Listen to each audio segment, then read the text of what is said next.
स्वीकृति यद्यपि निश्चायक नहीं है, फिर भी निर्णायक, निश्चायक या अंतिम है। खंडपीठ ने उच्चतम न्यायालय पर भरोसा करते हुए जो नारायण भगवंत राव बनाम गोपाल विनायक में किया गया है, कहा कि निसंदेह स्वीकृति सर्वोत्तम साक्ष्य है जिस पर विरोधी पक्ष भरोसा कर सकता है, और यद्यपि वह निश्चायक नहीं है, फिर भी उस विषय का निर्णायक है जब तक कि उसे सफलतापूर्वक वापस न लिया जाए या गलत न साबित किया जाए। एक्सचेंज स्वीकृति बाध्यकारी है जब तक स्पष्टीकरण न दिया जाए। स्टॉक स्वीकृति निश्चायक नहीं है, किंतु जब तक उसका उचित रीति से स्वीकृति करने वाले पक्ष द्वारा स्पष्टीकरण न दिया जाए, वह उससे बाध्य है और उसके विरुद्ध उपयोग किया जा सकता है। एक्सचेंज स्वीकृति मौलिक या सारवान साक्ष्य के रूप में स्वीकृतियां स्वयं में मौलिक साक्ष्य होती हैं, यद्यपि कि वे स्वीकृत किए गए विषयों की निश्चायक सबूत नहीं होती हैं। सम्यक रूप से साबित की गई स्वीकृति साक्ष्य में ग्राह्य होती है, चाहे उसे कहने वाला पक्षकार साक्षी कक्ष में उपस्थित हुआ हो या नहीं। स्वीकृतियाँ उस दशा में होती हैं जब उनको कहने वाला व्यक्ति परीक्षा में उन स्वीकृतियों के विरुद्ध और असंगत कथन भी करता है। किंतु स्वीकृतियाँ स्पष्ट होनी चाहिए। यदि उन्हें करने वाले व्यक्ति के विरुद्ध इस्तेमाल किया जाना है, स्वीकृति के अलावा उस व्यक्ति के विरुद्ध जो कि उसे करता है, किसी अन्य के विरुद्ध ग्राह्य नहीं होती जब तक कि ऐसे व्यक्ति के लिए यह न कहा जाए कि वह स्वीकृति से बाध्य है। जहाँ एक वादी ने अपने हक की घोषणा एवं कब्जा के लिए राजस्व अधिकारियों के समक्ष एक बार किसी भूखंड के बारे में दायर किया, तो उसके पिता द्वारा पूर्ववर्ती कागजात दुरुस्ती के केस में की गई स्वीकृति की प्रतिवादी प्लॉट पर काबिज था। बाद में कब्जा के प्रश्न पर ग्राह्य है।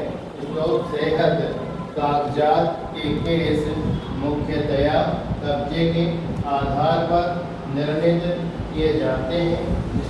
यद्यपि कागजात दुरुस्ती के केस का आदेश नियमित बाद में बाध्यकारी नहीं है, किंतु कागजात दुरुस्ती के केस में की गई स्वीकृति कब्जा के प्रश्न पर ग्राह्य है।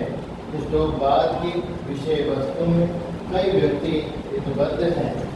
एक के द्वारा स्वीकृति उसके विरुद्ध एवं अन्य सहयोगियों के विरुद्ध ग्राह्य है।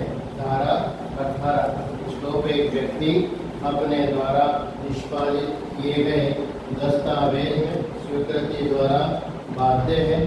उपधारणा यह है कि दस्तावेज में परिवर्णन या कथन सत्य है, और यदि वह उससे हटना चाहता है तो उसके ऊपर भारी साबित करने का भार है। एक दस्तावेज में कथन को निष्पादक के विरुद्ध सत्य के रूप में प्रथम दृष्टया स्वीकार किया जाना चाहिए, जब तक कि उसे स्वतंत्र साक्ष्य द्वारा झूठा या मिथ्या होना साबित न किया जाए। विलोम और पुष्टि से आगे की तारीख डाली गई चेक दायित्वों की अभिस्वीकृति की कोटि में आती है। इस तथ्य को विचार में लाए बिना की बाद में अनादृत हो गई स्वीकृति भूमि पर हक हस्तांतरित नहीं कर सकती। यह सुस्थापित है कि भूमि पर हक स्वीकृति द्वारा हस्तांतरित नहीं हो सकता, जबकि कानून विलय की अपेक्षा करता है। श्लोक स्वीकृतियाँ यदि सही एवं स्पष्ट हो तो वह स्वीकृत तथ्यों का सबसे अच्छा सबूत अर्थात ठोस सबूत है। श्लोक स्वीकृतियाँ हमेशा स्वीकृति कर्ता के विरुद्ध प्रथम दृष्टया प्रभाव रखती हैं, जब तक कि उनके बारे में अन्य कोई युक्ति युक्त स्पष्टीकरण न हो। श्लोक स्वीकृतियाँ ठोस साक्ष्य हैं, चाहे वे निश्चय साक्ष्य न हो। श्लोक जब किसी व्यक्ति का स्वार्थी कथन बाद में उसी के हित के विपरीत हो जाए तो उसका साक्ष्य उसके विरुद्ध दिया जा सकता है। श्लोक किसी पक्षकार की स्वीकृति जैसा धारा 18 से 20 के अंतर्गत परिभाषित है तथा जो साक्ष्य अधिनियम की अपेक्षाओं की पूर्ति करती है वह मौलिक साक्ष्य होती है। श्लोक स्वीकृति यदि स्पष्ट हो तो वह स्वीकृति करने वाले के विरुद्ध सर्वोत्तम साक्ष्य होती है, यद्यपि निश्चय नहीं होती। श्लोक स्वीकृति को गलत सिद्ध करने का भार स्वीकृति करने वाले पर डाल देती है। श्लोक इस सिद्धांत पर कि जब किसी तथ्य को कोई पक्षकार स्वयं सत्य होना स्वीकार करता है तो उसके बारे में यह उपधारणा की जा सकती है कि वह सत्य है। श्लोक जब तक कि इस उपधारणा का खंडन नहीं किया जाता है, स्वीकृत तथ्य को साबित हुआ समझा जाना चाहिए। श्लोक चेंज अभिवचन में स्वीकृति का मूल्य अधिक होता है। श्लोक स्वीकृति का जब तक स्पष्टीकरण न दिया जाए सर्वोत्तम साक्ष्य होती है। श्लोक स्वीकृति का वजन बहुत कुछ इस बात पर निर्भर करता है कि किन परिस्थितियों में तथा किस अवसर पर या समय पर की गई, स्वैच्छिक है या दबाव से की गई है। श्लोक यदि स्वीकृति व्यक्तिगत जानकारी से की गई है और कोई स्पष्टीकरण नहीं है तो स्वीकृति का मूल्य या वजन बढ़ जाता है। श्लोक स्वीकृति कर्ता के ज्ञान अवसर की पवित्रता विचार विमर्श से की गई स्वीकृति का वजन बढ़ जाता है।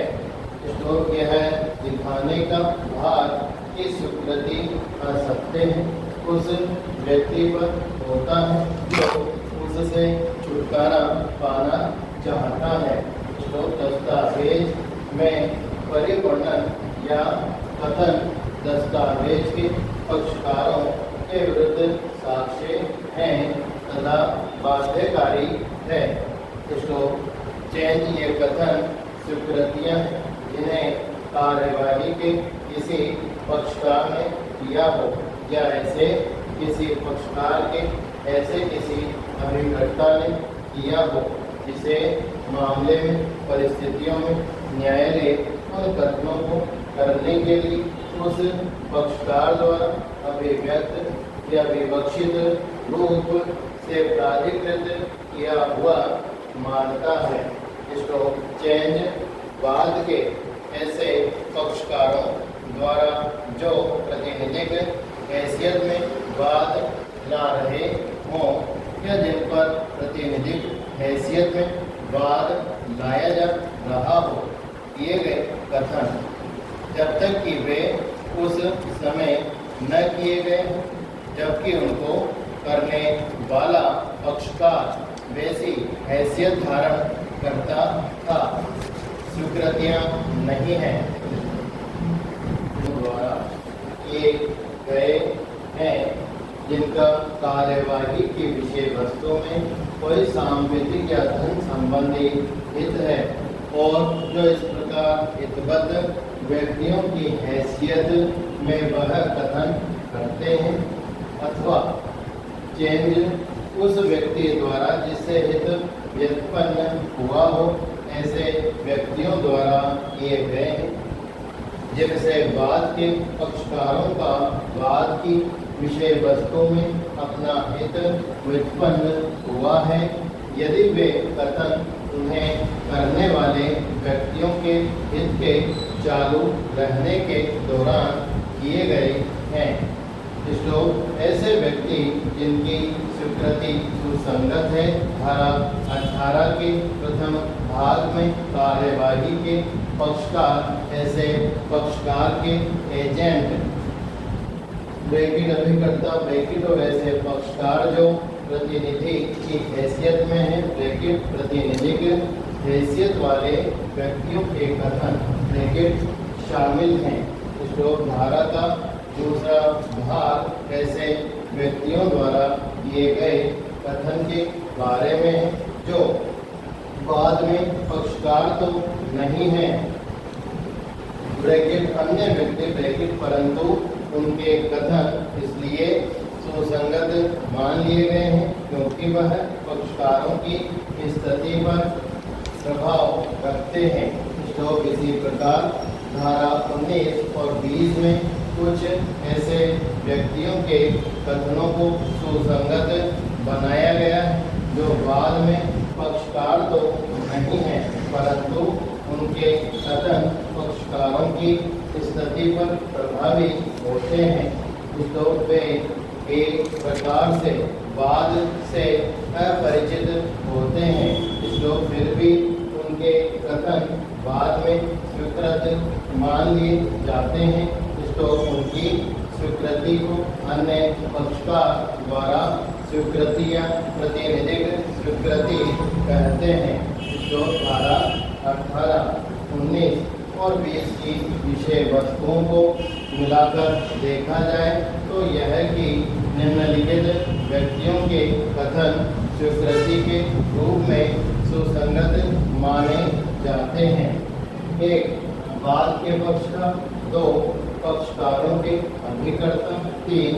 ऐसे व्यक्ति जो प्रतिनिधि की हैसियत में, 4. पर व्यक्तियों के कथन। इस चौथी श्रेणी में निम्नलिखित व्यक्ति सम्मिलित होंगे।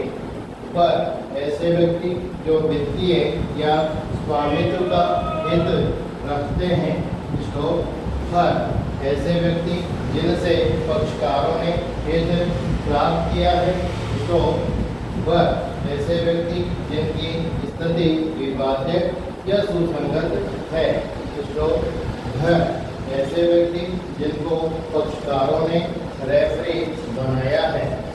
तो चेंज कार्यवाही के प्रत्येक पक्षकार के ऐसे कथन जो विवाद्य या सुसंगत तथ्यों के बारे में कुछ अनुमान पैदा करते हैं, उन्हें स्वीकृति कहा जाता है।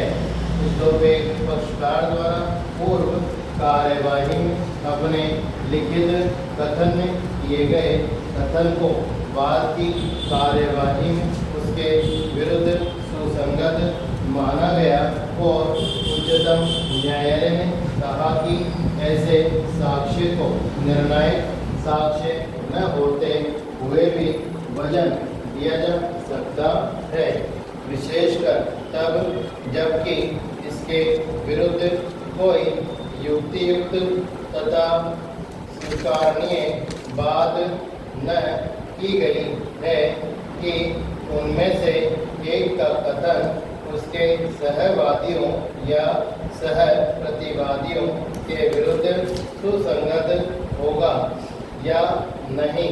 श्लोक सैद्धांतिक रूप से तथा विधि की रीति के अनुसार किसी भी सहवादी या प्रतिवादी का कथन शेष पक्षकारों के विरुद्ध सुसंगत या बाध्यकारी नहीं होना चाहिए, क्योंकि अगर ऐसा होगा तो किसी भी एक सहवादी या प्रतिवादी के जरिए से अन्य सहवादी या प्रतिवादी के हित को क्षति पहुंचाई जा सकती है, जो अनुचित है। इसलिए सिद्धांत यह है कि कोई भी प्रतिवादी अपने कथन द्वारा केवल अपने हित की सीमा तक ही बाध्य होगा। श्लोक स्वामित्व तथा कब्जे की घोषणा के लिए एक वाद में प्रतिवादियों में से एक ने वादी का दावा स्वीकार किया, श्लोक यह उसके सह प्रतिवादियों के खिलाफ साक्ष्य नहीं माना गया। श्लोक यही सिद्धांत सह प्रतिवादियों पर लागू होता है। श्लोक परंतु क्योंकि प्रत्येक वादी का मामले की विषय वस्तु में वित्तीय हित होता है, इसलिए उसका कथन वित्तीय हित रखने वाले व्यक्ति की श्रेणी में आ सकता है। श्लोक स्वीकृति केवल स्वीकृति करने वाले के विरुद्ध सर्वोत्तम साक्ष्य है।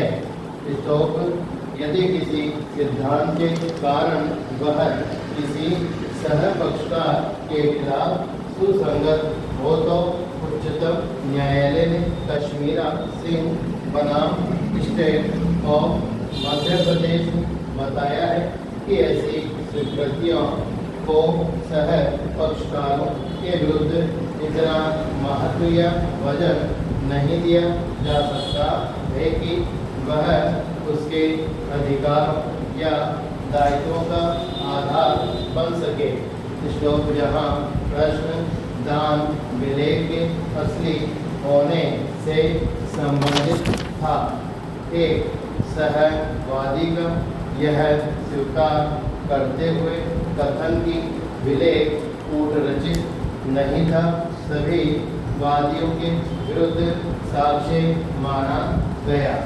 श्लोक चेंज जब किसी वाद पत्र में अभिवचन किए गए तथ्य से विनिर्दिष्ट रूप से इनकार न कर दिया गया हो, बल्कि उसके अस्तित्व में होने के बारे में मात्र अज्ञानता का ही अभिवचन किया गया हो, तो वह स्वीकृति की कोटि में आता है। यदि आवश्यक विवक्षा से वह इनकार की कोटि में न आ जाए।